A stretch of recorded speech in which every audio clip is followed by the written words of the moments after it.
The Cavalcade of America.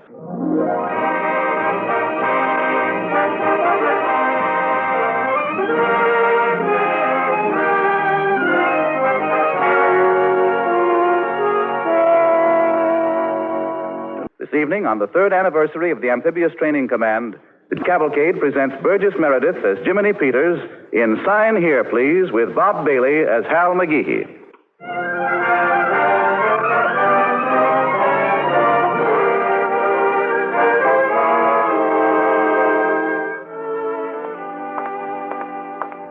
Here's one of our men now. We pick him up in a rather unexpected place, Butternut, Nebraska. His name is Hal McGehee. He got home 2 hours ago. He's seen the family, fed his dog, and now he's going to see his girl. Hey, Hal! But it's not so easy for a fellow like Hal to walk across his hometown without somebody trying to stop him. Hal McGehee. Oh, hello, Mr. Bears. Glad to see you, Hal. Saw you passing the office. Glad I caught you. Tomorrow morning's Thursday. Got to print the paper. Now, how about a quick little interview? Well, look, Mr. Bears, I was just going over... Won't take a minute. Just step into the office. Got to print the news, you know. Hey, you're looking fine. Had any bad experiences? Here we are. Now, sit down. Now, tell me, what's the worst thing that happened to you? Is that what you want? The worst? Sure. Jiminy Peters. Huh? That's the worst, Jiminy Peters. Look, I gotta go, Mr. Bears. Now, wait a minute now. Who is this Jiminy Peters? Well, he's nobody, just a guy. Well, I can't write about him. You tell me about you, Hal. Oh, but gosh, Mr. Come Bears, on now. Begin at the beginning. Well, that's not a very good place to begin, I can tell you that. It was so disappointing. That's when we first saw our ship. That's when we first met him, Jiminy Peters. We just got to the Philadelphia Navy Yard. In those days, in 42, they didn't have much time. You got out of boot camp, and then you swam through the mud at that training camp in Virginia, and then they sent you right to your ship. Well, I never saw many ships sailing around Nebraska, but I'd seen pictures, and I thought I knew what a ship ought to look like.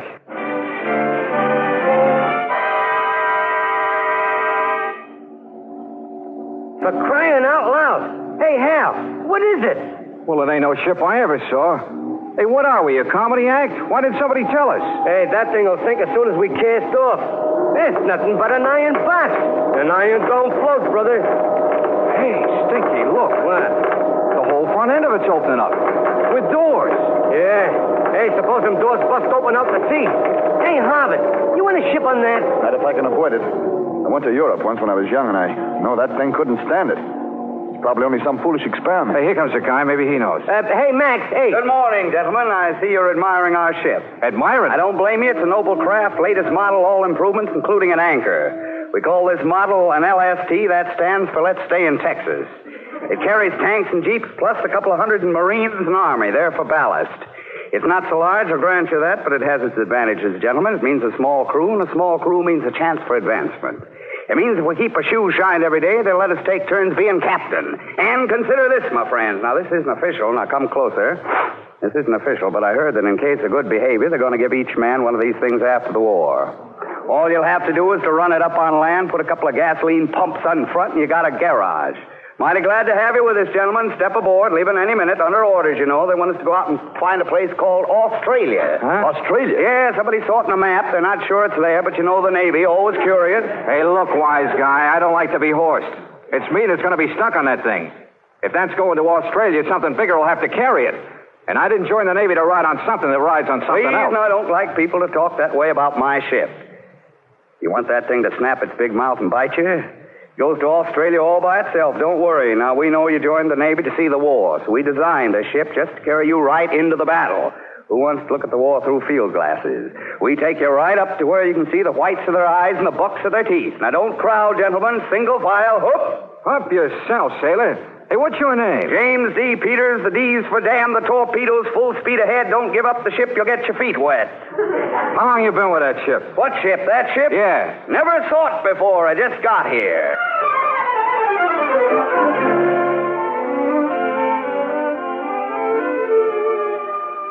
Well, that'll give you a sample of what we was up against. And that was just the beginning. We couldn't get away from that guy. But we cast off, left Philadelphia, went around Florida, through the canal, stopped just long enough to say goodbye to San Diego. And believe me, it wasn't any excursion. I remember about a month later, in the middle of the Pacific, we was fighting a terrific storm. Stinky, what you doing? I'm making my will. Time, ain't it? Except I can't think of nothing I got to will. Well, I don't up. I'm scared myself, except I know you fellas will all start lying and say you wasn't. Well, I'm scared. Don't be a drip, Harvard. Well, you can pretend, but I was raised to be honest. Well, if the Navy isn't going to get us there, why don't we go back? Close that hatch. Oh, for Pete's sake, it's Mr. Peters. I thought maybe you washed overboard. It ain't a fit night out for man or beast. That's why they sent us. Hey, look, I'm not in the mood. If you want to be funny around me, wait till we get on land. We'll be on land just as soon as we get over the next wave, right in the bottom of the ocean. Then you gotta let me tell you the story of my life. It's very interesting. It began the minute I started breathing. I looked up and there was a doctor beating me just below the middle of my back. And I hadn't done anything. So I said, "Look, Doc." Cut it out, will you? I mean it. What's the matter? You nervous? Oh, you have no sense, Peters. This kind of a ship is a new experiment. No one ever saw one before this war. How do we know we're going to get there? Ah, you fellas are not observant. Didn't you notice how the deck sort of doubles up every time we hit something? How a wave seems to run right through the plate? So what? Ingenious, isn't it? Rubber, steel. Besides, when you're back home, didn't you ever wonder what it would be like inside a washing machine? Well, now you know. Now, come a little closer. I'll tell you something. Suppose they don't think we'll get there. Think of the scandal if we do. See? Think of all those admirals who get busted because they guessed wrong. Think of them melting down all that gold braid. Well, I can hardly wait. You want some coffee? You ain't got the brains to be scared. That's the only thing I got that ain't scared. Besides, we'll get there. I know we will. How do you know? Because I told my dentist to forward the bill. You don't think he's going to let me get out of that, do you? We'll get there.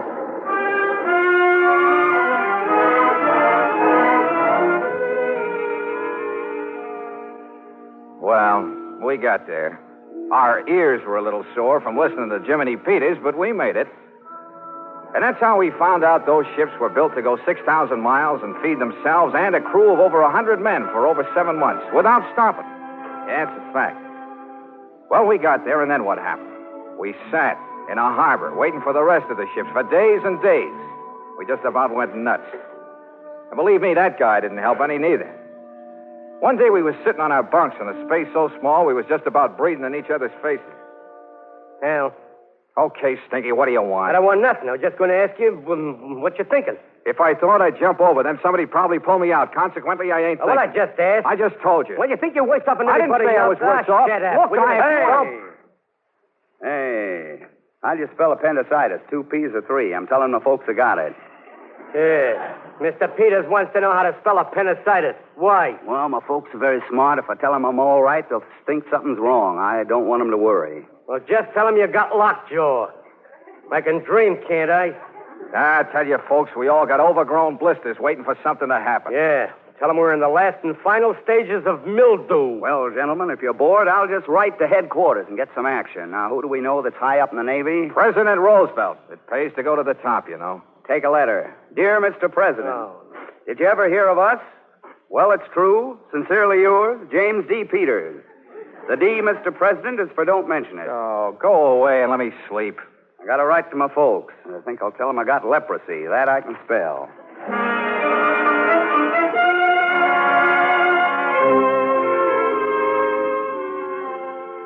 You see what I mean? You see how a guy like that can get on your nerves? Not just when we was sitting around, because pretty soon we was wishing we could sit. They had us practicing beachings from morning to night. Stinky and Jimmy Peters and I had charge of the bow gun. Stinky loaded, Jimmy trained it, and I was the guy that fired it. But just because Jiminy Peters aimed that gun, he thought he was running the whole ship. One day, he even started briefing the whole crew. Now, gentlemen, listen to me. It's all very simple. Okay, Captain. Very good. Now, on the first trip, if any man makes a mistake, I don't want him to feel bad. No, don't take it too serious. It's just a war. If anybody has any trouble, we'll just turn around, start over till we get it right. I don't believe in asking my men to do anything I wouldn't do myself. And if I could swim from here to California, I wouldn't do this myself. Now, please bear in mind, gentlemen, now when making a landing, the most important thing is not to bump when you hit the beach. Hey, Jimmy. Take it very easy, otherwise you're going to spill somebody's coffee right in his saucer. Hey, Jimmy, the captain. And I don't want any coffee wasted on this ship, you understand? Not while I'm the captain. No, sir. Just sail round, round, round till you find some nice soft sand. What's going on here, Peters? How do you do, Captain? Beg your pardon, sir. I was... talking, sir, a little, sir. It almost sounded like beaching instructions. Crew seems quite interested, too. Nice to know you remember all those lectures, Peters. Carry on. Me, sir? Carry on. Well, yes, sir. Me, sir? We'll assemble before dawn, gentlemen, outside the enemy harbor. In the dark, each ship will assume its position. At each hour, the first wave will go in. Each ship must follow its prescribed lane, must hit the beach at the exact spot designated, must arrive in the minute, not 1 minute before or 1 minute after. Well, one must unload instantly, and at the signal must retract, pull away from the beach, return onto its own lane so as not to interfere with the incoming traffic. All right. We'll try that, Peters. What, sir? Just as you've outlined it, Peters. All hands, man your beaching stations. Oh, Jimmy, somebody ought to beat your head in. Can I help it if the captain wants to learn?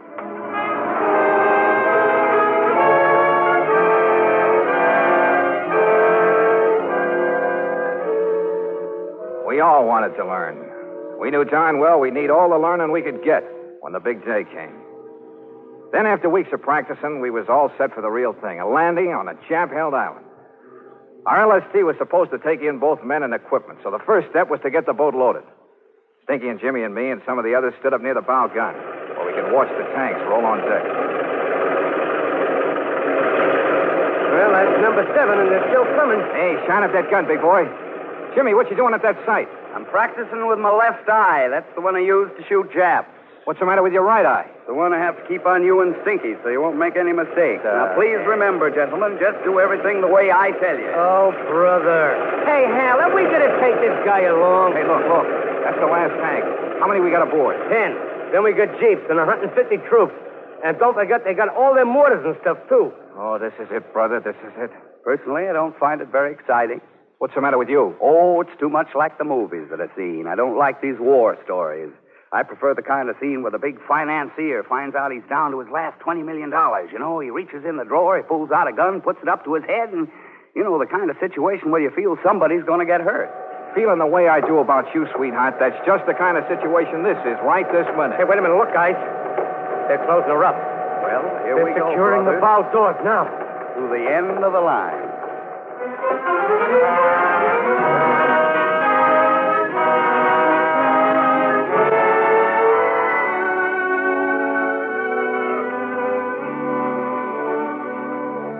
You were listening to Burgess Meredith as Jiminy Peters in Sign Here, Please, with Bob Daly as Hal McGee on the Cavalcade of America spree.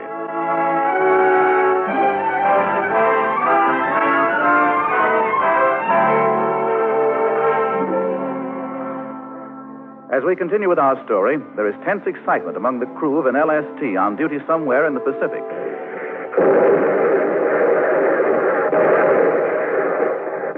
On D-Day, we stood around the dark before dawn outside the enemy harbor. Barrage was kind of noisy. Then it stopped. We started moving.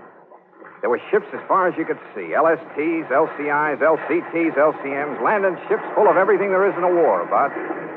But even so, while we stood there beside the bow gun, it all seemed kind of quiet. Like everything was keeping its voice down. Hey, Hal. Do you think there's any Japs left over there? Well, we ain't got long to find out. Where's Jimmy? He's got his left eye on the sight. Men, the sergeant will lead you in. Hey, listen. That army captain is talking to those troops again. Remember, if this ship gets stuck on the sandbar, hit some mines, we'll wade ashore. You got that? Yes, sir. If they don't get our equipment in, we'll fight anyhow. We know there are pillboxes on this beach. If the barrage hasn't got them, those Japs will be raking the ship and trying to knock off the crew so we don't get the doors open. Now, if they don't get the doors open, here's what you've got. What's he mean if we don't get the doors open? Does he think we forgot the combination? Worst comes to worst, I'll tear them open with my bare hands. Are you still talking? I'm full of resentment. And that ain't all, you big bag of wind. You know, you remind me of my old man. You know, the day before I left, my old man said to me, he says, James D., he says that D stands for don't come back unless you're a hero. Now, he says to me, your great-grandfather was in the Civil War and he died of dysentery. Your grandfather was in the Spanish-American War. He died in a barber chair in Cincinnati. So it's up to you, son. Hey! What's the matter? Right over there, between those two stumps. You see that white rock? You see that? Well, right beside that, there's something moving. Isn't there? Yeah, you're right. Sure. Gun 41 to bridge. Bridge. Aye. Suspicious movement on beach. Bearing 005 near White Rock. Permission to open fire. Gun 41. Commence firing.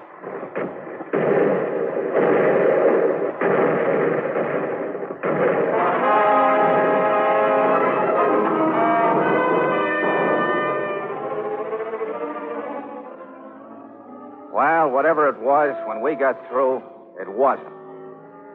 And even though this was our first trip, we rammed that ship in right to the inch where she was supposed to be. She was unloaded in 30 minutes. Nobody got nervous. Well, not too nervous. We made 4 trips that day. When it was over, we felt, well, naturally satisfied. But after that, we got used to it. The same thing over and over. Prince Sharvin, Cape Gloucester, Sidor, Hollandia, Saipan, Wadki. There was no story, especially. Of course, by this time, we had some new faces to take the place of Harvard and some of the others. But Jiminy Peters kept right on talking, even when we got stuck. Oh, yeah, I almost forgot. That's when we got the load of natives. And that's when that guy, Jimmy, really did something. What kind of a thing is this, anyhow? The tide plays tricks on us, we get stuck. We sit here for 24 hours, get pasted by the Jap plane, and now they load us up with natives yet. Yeah, planes came over yesterday and dropped leaflets telling those people to get up in the hills. Yeah. But they were so anxious to see us, they just hid in the bushes. Now we got to get them out of the way. Hey, where are we going to take them to? Hoboken? Hey, look at that old guy. I'll bet he's 150 if he's a... Who did that? That woman over there, that girl. Jimmy's talking to her. Come on, let's go over, Stinky. That guy makes even the foreigners scream. Hey, look, wait a minute. He's picking her up in his arms. Hey, Jimmy, leave her alone. No trouble, boys. No trouble. Hey, put her down, you dope. Here comes the captain. What's going on, Peters?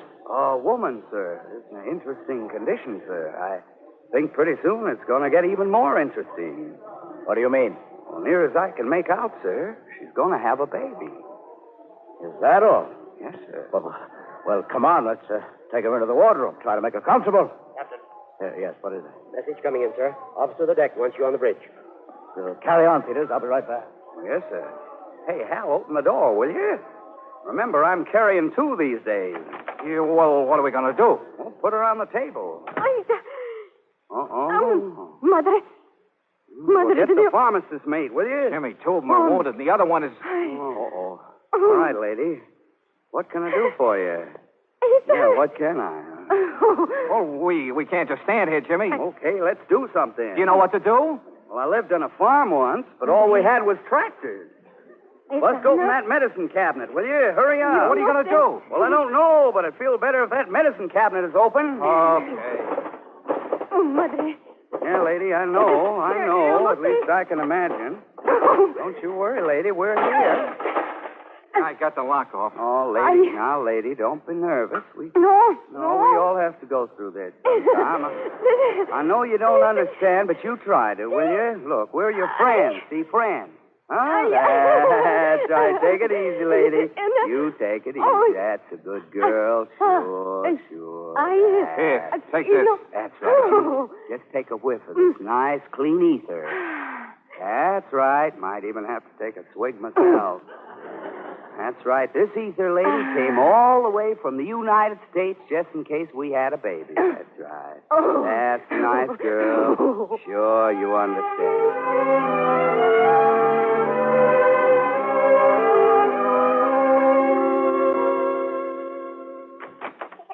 Here's the captain. I've been waiting, Peters. Is everything all right? Yes, sir. I'm a father, sir. What is it? A boy? In my family, sir, we prefer it that way.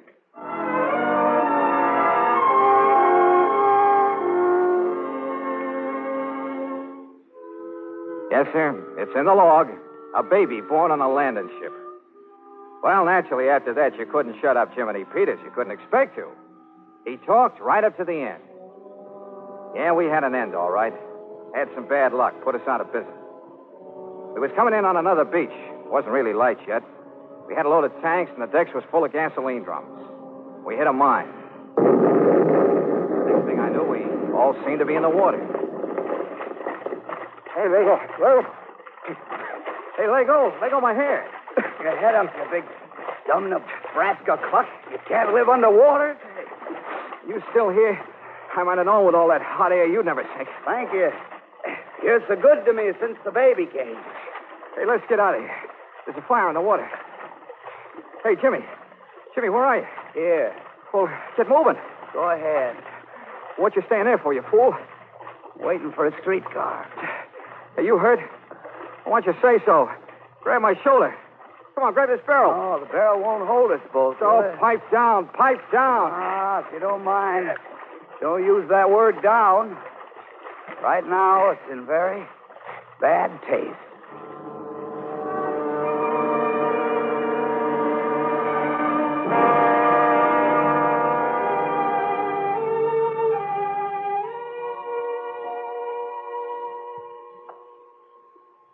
Well, sir, the last time I saw Jimmy was in the hospital. Yes, all of us here in the hospital know James D. Peters. The D, I'm told, stands for Don't Give Me Digitalis, Nurse. Kisses are cheaper. Here he is. Okay, thank you, Lieutenant. Hiya, Jimmy. Hey, what you got on all that cement for? You hurt bad? This is an interesting experiment, my friend. Come close. They wrap me up like this, and when the spring comes, I crawl out and I'm a butterfly. How are you, my boy? Oh, fine. Hey, you'll get the Purple Heart for this, you know that? I'm not the only one. Don't kid me. Hey, we lost the ship, huh? Yeah. Oh, that's a funny old tub. I never told anyone, but I was in love with it. Always did pick funny things to fall in love with. I was planning to take it home and introduce it to the family. Well, we'll get another, don't worry. It wasn't our fault, was it? No, of course not. I mean, we did our job, didn't we? Hey, stop worrying. Of course we did. Hey, for Pete's sake. As you were. Look who's coming, Jimmy. The Admiral. And some Army guy. 3 stars. Here's another one of those men, General. Mm-hmm. How is, son? Okay, sir. Well, I understand you were on that LST that hit the mine. Yes, sir. Gave us quite a lift, General. Yes, they can be quite stimulating. How many invasions were you in? 7. 7, sir. Mm-hmm. Well, speaking for the Army, son, we think you've done a fine job. Did we deliver your stuff, sir? You certainly did. In good condition, sir? That's right. On time, sir? Always. Sign here, please. What? Well, I mean, sir, that's what they say, isn't it? When they deliver stuff in good condition on the date specified, they give you a slip and they say, sign here, please? Oh, you want me to sign? Right here in my plaster cast, please. Well, I certainly will. With pleasure.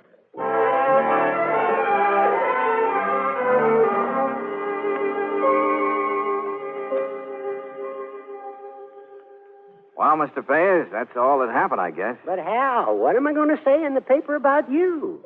Well, that's what I tried to tell you, Mr. Fayers. I guess you want some kind of a hero story, but that's all there was to it. We just did our job, that's all. That's what war is really like. Your job and fellas like Jiminy Peters and... Well, that's all. Yeah, I see what you mean. But I think I can get an article out of it, Hal. Yes, sir, I think so. Uh-huh. Well, nice to see you, Mr. Bayers. Where are you going? Why, I heard Carol Sand was still living here. So I heard. Yeah, she is. Heard she was still pretty. Yes, indeed. Uh-huh. Well, this is one invasion where I'm plenty nervous. Good night, Mr. Bayers. Good night, Hal. Good night.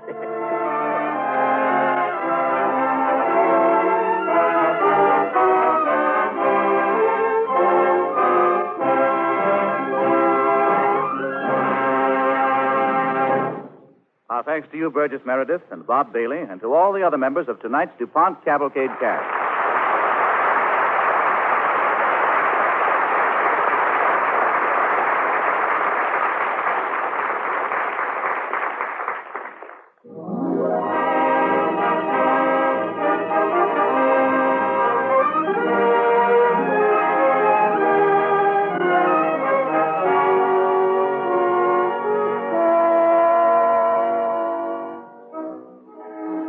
Music for tonight's DuPont Cavalcade was composed and conducted by Robert Armbruster. Our play was written by Philip Lewis, based upon materials supplied by the United States Navy Amphibious Training Command. This is Gain Whitman inviting you to listen next week on The Cavalcade of America.